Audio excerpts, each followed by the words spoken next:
In this episode of Trekking Through Compliance, we take up the episode Requiem for Methuselah. Compliance, the final frontier.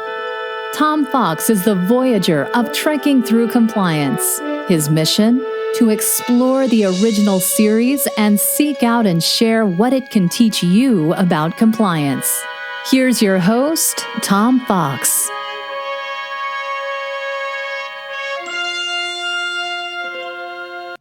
Trekking Through Compliance, Episode 74, Requiem for Methuselah.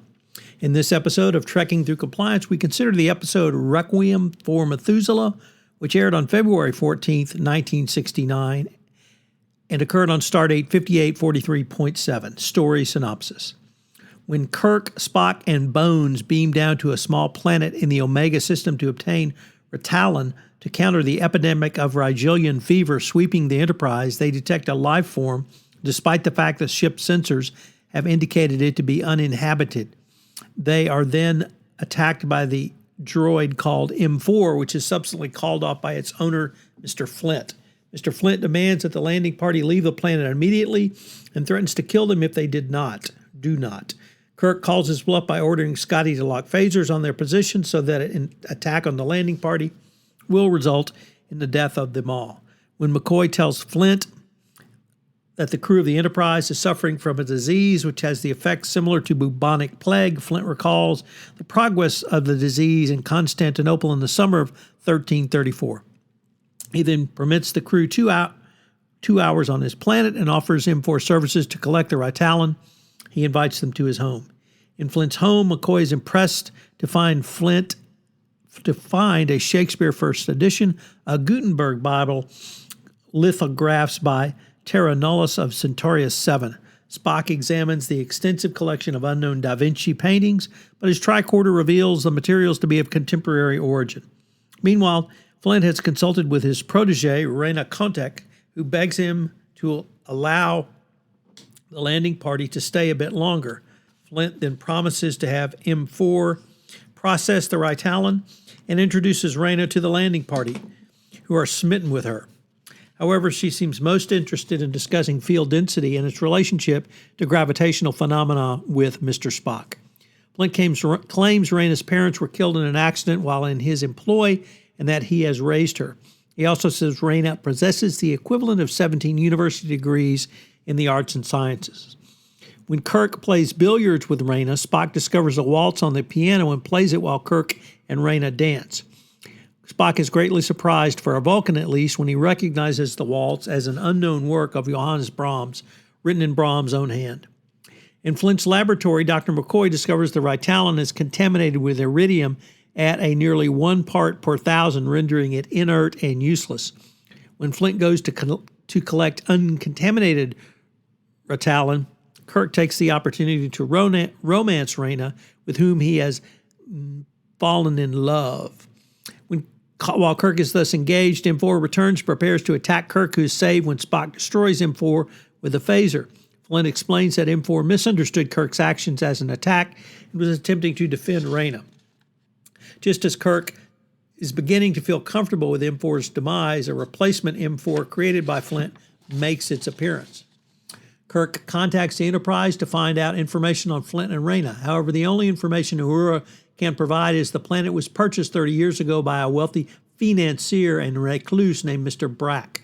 Spock finds another piece of the puzzle when he surreptitiously performs a tricorder scan on Flint and discovers he is 6,000 years old.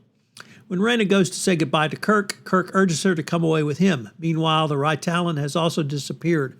When Kirk follows tricorder readings past a sliding panel, they find a chamber containing a series of android Renas created by Flint to act as companions. Flint then admits to having been born in Mesopotamia and having lived literally for 6,000 years. Because of his immortality, he created a mate who would not age and die. Having learned Flint's secrets, Flint refuses to let the landing party go. When Kirk tries to warn the Enterprise to leave the area, Flint suspends the Enterprise as a small tabletop model. Flint is happy that Kirk has stirred emotions in Rena and wishes to turn them towards himself. However, when Kirk refuses to back down, he and Flint fight. As a result of the conflict of Kirk wanting her to come away and Flint wanting her to stay, Rayna is caught in a logic loop and causes her to die. In one of the most poignant scenes in Star Trek, on the Enterprise, after all this, Bones discovers that Flint has been dying, having been removed from the Earth, which was the source of his immortality. Kirk's emotional trauma at Rayna is healed only when Spock uses a Vulcan mind meld to make him forget. Fun fact. I found the scene at the end when Spock uses the Vulcan mind meld to have Kirk forget Rayna one of the most touching in all of the original series. Not only is Kirk truly touched by his encounter with Rayna, but equally importantly, Spock was touched by the anguish of his friend. I really enjoyed this episode. It was great to rewatch, and there's a lot of anguish in there for Kirk. There's interesting continuity issues. This episode is referenced in Star Trek Voyager's fourth season in the episode Concerning Flight, in which Captain Janeway mentions that Captain Kirk claimed to have met Leonardo da Vinci. This would lead one to conclude that Spock's mind touch at the end of the episode only erased Kirk's memory of Rayna, not necessarily the whole encounter. Whereas Spock uses the mind meld at the end of the episode and tells Kirk forget, in Star Trek II, The Wrath of Khan, he uses the same technique on McCoy, but tells him to remember. Dr. McCoy states that alcohol easily makes Vulcans drunk. This is contradictory to his reply to Kirk's question about how well Spock would handle whiskey in Star Trek V, The Final Frontier. In that instance, he predicts alcohol would have little effect on Spock due to his Vulcan metabolism, yet it seems possible McCoy was really teasing Spock in this episode, as Spock himself was in the film more concerned about his human half. In TNG, The Offspring, Leia, the android created by Data, also died after experience and being overwhelmed by the emotions of love. So lots in this episode. I hope you will check it out again. And if you're so inclined, please leave us your thoughts in the comment section. What are the 3 compliance takeaways from this episode? Number 1, always remember, as a chief compliance officer, you're going to occasionally have to speak truth to power. Kirk says some fairly direct, and one might even call them ugly, things to Flint. He tells Rayna directly that it is her choice, even though she's an android, but he believes her to be a sentient being, really foreshadowing many of the discussions, issues, and themes of Star Trek The Next Generation around Data. So sometimes you do have to do that. You have to be prepared to stand up for not only what's right, but what you believe you want going forward.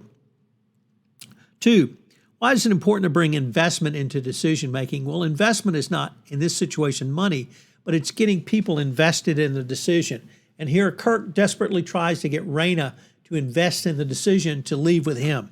He is not able to do so completely, as she does not want to hurt Flint, and this, of course, is part of the reason her circuits become overloaded and she dies as an android. But he tries to invest her in the decision-making process, and you need to invest those you're trying to bring to a compliance decision in that.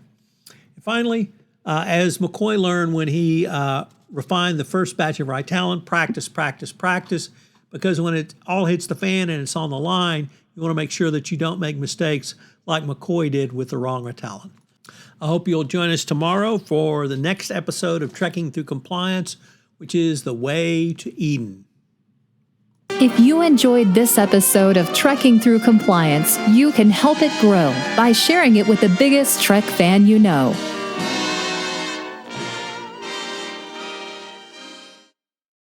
This podcast is a part of the C-Suite Radio Network.